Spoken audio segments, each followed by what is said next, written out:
Hello, everybody. I am so excited because it is the end of February. That means 2 months have already passed in 2025, which is okay. Instead of panicking, I feel like it is excusable to have goals be the center of everything right now because the past 2 months have been a bit crazy. And I feel like January is not a real month. I personally take that month to bed rot, start seeing friends again, and family, because I feel like after the holidays my energy is just so depleted, and then I usually go to the Philippines, and coming back from it I just don't feel like a real person until February. So then February hits, then I try to do my goals and stuff. But anyway, I have my goals for this year and I'm going to share them, but I thought something that might be helpful at the start of the year is also to talk about how being type B is a positive thing and how being type B can help for my goals. Because I think for the longest time I've been trying to be type A, and I'm really not. I am not type A, but I feel like it's time to accept that because I'm so tired of trying to be type A and not being type A. And then I'm going to share my vision boards for this year, 2025, and then my life vision board, which I've never done, so I'm kind of excited to share that one. So let's get started. So I'm starting off with my 2025 goals, and for this year, I think I'm centering a bit more on intentions versus strict goals. Anyway, my intentions for this year are flow and gratitude. At least those are the two words I'm going to use. So for flow, I just mean go with the flow. I trust myself. I know I can do it. And I think it's just this positive intention of take it one at a time and we'll figure it out. Instead of anticipating everything, every possible thing that can go wrong. And I feel like it just wastes a lot of mental space. And then my second word is gratitude. I think I forget how lucky I am to be in the situation that I'm in. So I think if I lead forward with gratitude, it'll have me feeling a lot more content instead of being in a space where I'm super negative. You know what I mean? I'm just tired of being negative all the time. It's exhausting. So I kind of flip a switch now of being grateful for what I have. So every time I feel really bad, I just think, I am a girl in my 20s and I just had matcha this morning. It's fine. It's fine. It's not that serious. So just being thankful for where I am. Like, for example, a couple years ago, I really wanted to move out and have my own space so that I can just have an area where I can be myself, just because our family home is really tight. And I have it. My room is small, but it's mine, and I'm really grateful for that. So gratitude. And I think a subcategory that I really want to focus on this year is connection. Working from home, I am very disconnected from human interactions for the most part. I do have housemates that also work from home, but I do rarely see them because I'm kind of chained to my desk because I have a dual monitor. And I guess I can make more of an effort to visit them every now and then because it's not like I'm sending emails all the time. And then also while I'm out and about in public, I think it would be nice to talk to a stranger. I feel like my grandma energy is coming in. And the grandma energy, I mean, like, you know how sometimes old people will just comment on random stuff? I feel like that's emerging. And why not? Why not? Let's try it. So those are very broad intentions of flow, gratitude, and connection. For more specific things, I usually have the same categories every single year. And it's usually health, finances, career, creativity, and family, friends, and fun. The 3 F's, the best part of my goals for the year. My favorite. So my goal for health, once again, not very specific, but I would like to go to the gym at least 3 times a week in the mornings. And this is primarily because I need to focus for work, and if I go to the gym in the morning, it does help with focus. But there, simple goal, go to the gym 3 times a week. And then in terms of nutrition, meal prep Sunday. That's it. Cut sugar, not completely. Just be mindful of it.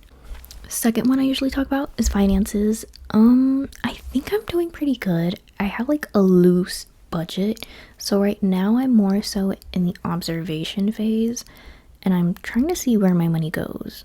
But right now I do have a savings, and I'm focusing on the savings part and then just observing what I spend money on. The last thing for finances, Roth IRA. I've been having troubles with it since last year, but this week I think I'm just gonna have to hop on like a 3-hour phone call. I don't know. Someone help me. Can someone in finance help me? My account's been locked. I don't get it. So those are my finance goals. Third is career. I don't know. Right now I'm doing admin work in QA, and I enjoy it because at least right now there's creativity in terms of like creating different workflows, which is something very new to me, and it's engaging for me, and I like using creativity for that. I do miss the human interaction, but I think for this year my goals career-wise are probably to upskill in terms of like admin skills in programs, and then explore whatever else I want to explore that has to do with maybe a bit more face-to-face human engagement that's also like behind the scenes. I love the hybrid idea of being able to talk to people some days but then being behind the scenes. I don't know what job does that, but I'll figure it out. Yes, I can. That's it for career. Nothing too crazy. My fourth category is creativity, so that would be things like writing, YouTube. I guess I could put hobbies under there, but not really. That's fun. That's it for creative. I do not have to write the books this year, like I don't have to finish it, but I would love to start one. Let's try it. The last category, my favorite is fam, friends, and fun. The 3 F's. And I think this is what gives my life meaning. It is the last category I always talk about because I don't really need to work on it. It's more so how can I make it great for them, and it's on my radar. But it's not really something I have to work towards because I do expend a lot of energy on my family and friends. For family, I visit them every weekend, so they're fine. But I do have little projects that I want to do for my family. I think it'd be really fun to interview my parents, just talk about their lives. I think it would be fun to make scrapbooks for my mom and little videos of our trips we took in the past. For my friends, I do see them pretty regularly. I think one thing I want to improve on is getting them meaningful birthday presents. I'm not a birthday present kind of person. I'd rather pay for your dinner. But I feel like my friends have been so thoughtful in terms of gift giving. So I'm like, let me try harder. And then for fun, for me, fun usually means traveling. I don't know if I'm going to travel that much this year just because money. So I think I might just go to Asia again at the end of the year this year. I really wanted to go to Europe as well, but I don't think my budget can handle that. And then maybe exploring new hobbies, maybe start my garden. We'll see. There's a lot of things. I'm sure I'll find something fun to do. But I've been seeing this trend of creating a dopamine menu, and I kind of want it. So I think that'll be helpful in terms of finding like fun stuff to do on the daily. I want to talk about how being type B is a positive thing and can be helpful for me in terms of my goals. Because I don't really want to speak generally about people who are type B, but this is just how I view things. That'll help me. So if you relate to something, cool. Maybe it's like a launching pad for your own thoughts. I don't know. And let me Google the definition of type B because I feel like there's kind of different understandings about it. So the way I'm referring to myself as type B and the way Google describes it is someone who's relaxed, flexible, and easygoing in terms of being. Type B personalities tend to be less stress and more social. Less stress, probably. The stress that I get is because I'm type B and I feel like I should be more stressed. Do you know what I mean? Yeah. Okay. So that's what I mean by type B, someone who's more easygoing, and I don't feel the need to be constantly busy and go. So I'm rarely like super exhausted because I'm doing too much. If anything, I'm exhausted because I think too much, but I don't do enough. I don't know if that makes sense.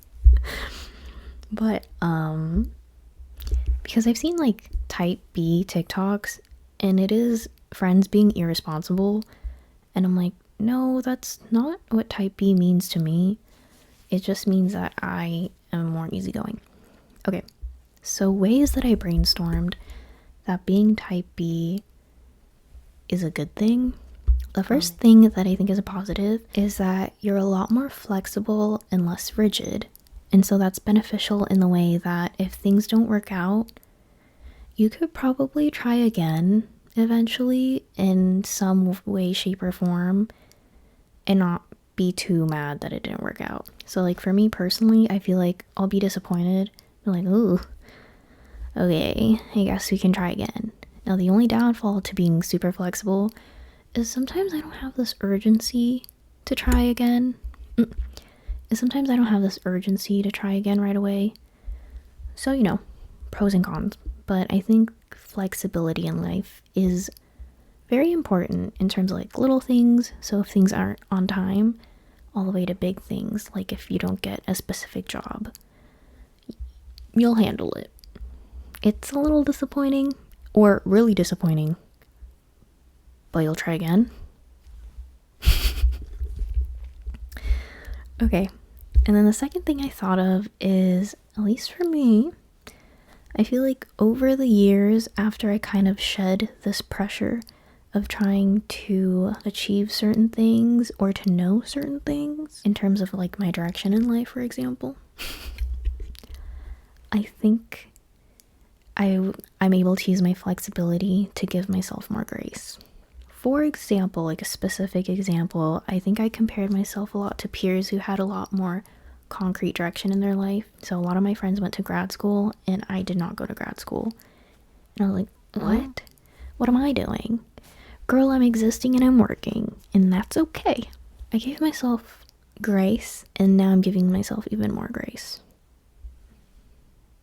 Another thing that I like to think of that as a good thing of being type B is that maybe, at least for me, I feel like I could be in the present a little bit more. So because I'm not really on the grind or super future focused, which again doesn't sound great because we are in a capitalistic society that highlights achievements in the grind. But I think it's a good thing. It's like I'm able to be present with where I am right now, to really take it in and be mindful of that. And then that leads on to my next point. Because you're a little bit slower and more present with certain things, I feel like you might form the ability to be more in tune with yourself. So for me, sometimes I hear the narrative that people work so hard and grind towards a certain goal that they thought would make them happy. So let's say like working at a big corporate office or something. And then there's that line of, I was going so fast and grinding towards that goal that I looked around and I realized I wasn't happy. And I was like, I can't relate.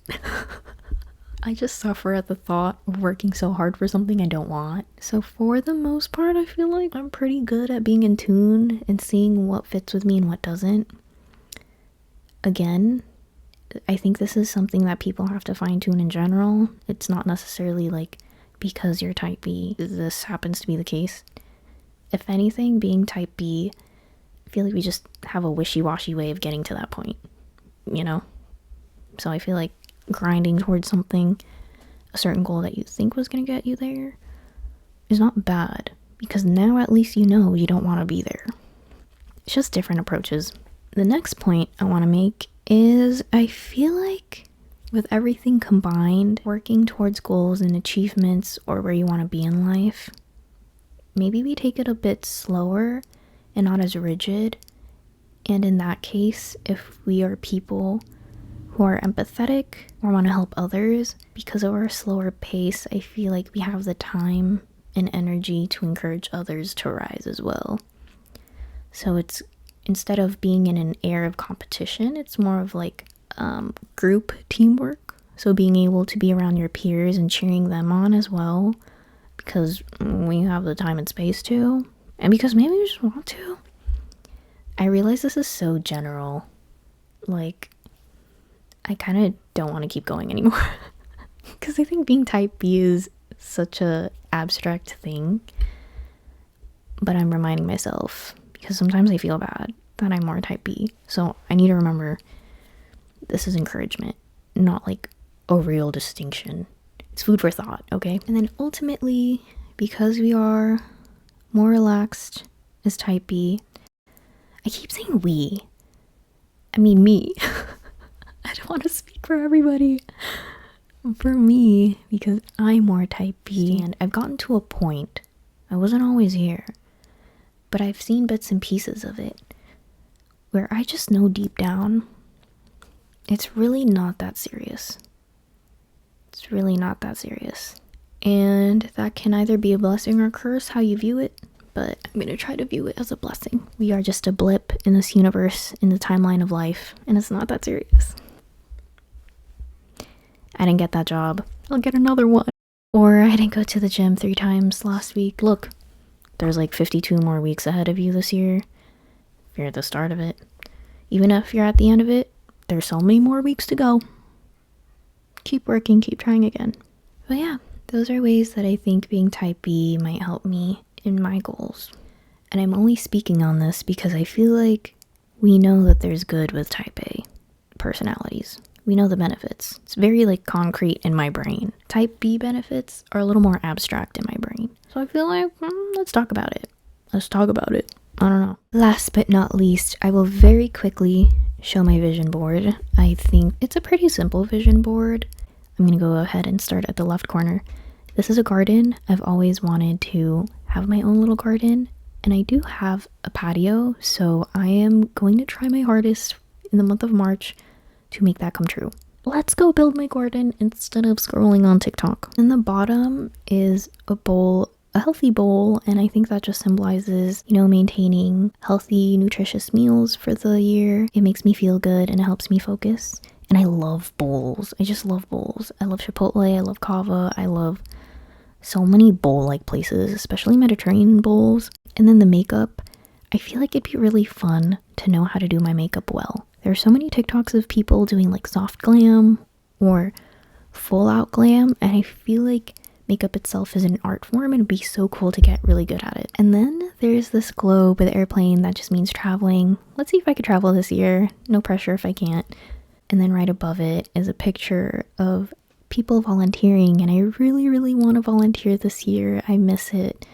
I just miss being with people, so I feel like volunteering is one way I can do that. At the bottom of it is a very strong looking girl group, and I like to think this is a symbol of my friends and maybe like a community that I can make. I am so interested in all of the TikToks of women in their late 20s kind of creating their small communities, either like art-based or hobby-based, and I feel like it'd be so fun to start one. And then right next to volunteering is a sign, and it says changes in her hands, and I feel like there's so much going in the world that I need to do my part in terms of educating myself and seeing how I can advocate for specific values and ideals that I believe in, and how to properly speak on that and do things instead of being devastated by it.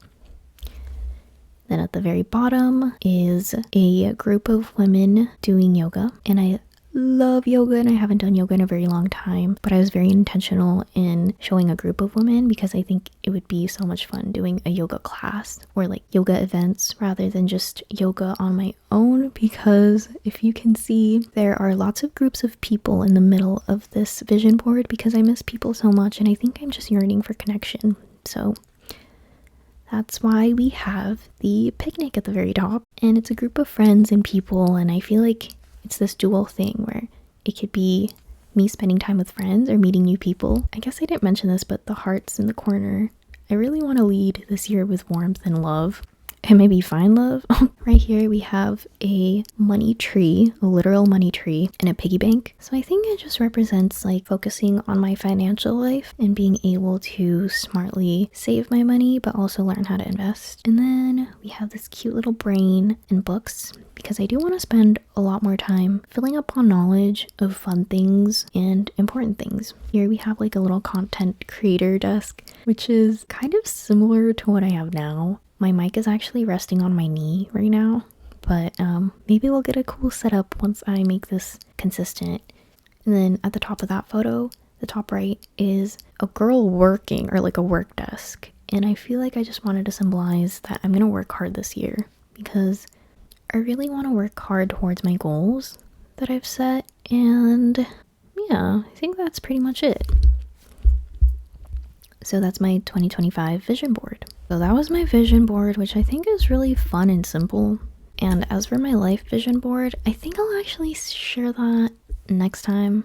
But I always like to do some closing quotes because I love quotes. I think it's really helped me through life, honestly. Every time I read one, I'm like, yes, I like it. So the first quote that I really like is, I can achieve my wildest creative dreams by going slow and resting quite often. Why must we suffer to reach our dreams? Please don't take that seriously. I just mean, let's treat ourselves with kindness during this process. The second quote that I really, really like, and it's centered on being present, it says, I will never have this version of me again. Let me slow down and be with her. When I saw that, I was like, wow. Because my bit that I do with my friends is I always say, when are we going to be 27 and at Disneyland ever again? And there's some truth to it because life will keep moving forward. And soon I'm going to be 37. And I'll think back to the time I was 27 fondly because I took the time to really get to know me in this present moment instead of going through life not really happy with my current self or getting to know my current self. I like that quote. This last one is really nice because I think it speaks to a lot of like analysis paralysis, like being scared to start or being scared of things in general. So let me read it. There's not really a difficult thing unless you decide it's a difficult thing. Otherwise, it's just the next thing you're figuring out. So isn't that kind of cool? It kind of strips away like the emotional aspect of maybe things that are scary or goals that you want to reach. And instead of holding yourself up to a standard, it's like, it's not really that this goal that I want to achieve is super difficult and obscure and scary. It's just a thing. And we just have to figure out step by step. I don't know if that makes sense, but I really like this quote. Well, that's all I got. I talked a lot. And, yeah. It's just my thoughts. Alright. Well, have a lovely end to February. March, I think it'll be a good month. I think there'll be sunshine. It's daylight savings where I'm at, so that means the sun is going to set a lot later. Thank you. And I am going to force the energy coming out of me to be good energy because I have control over myself and I choose what I think. Till next time, have a lovely rest of February.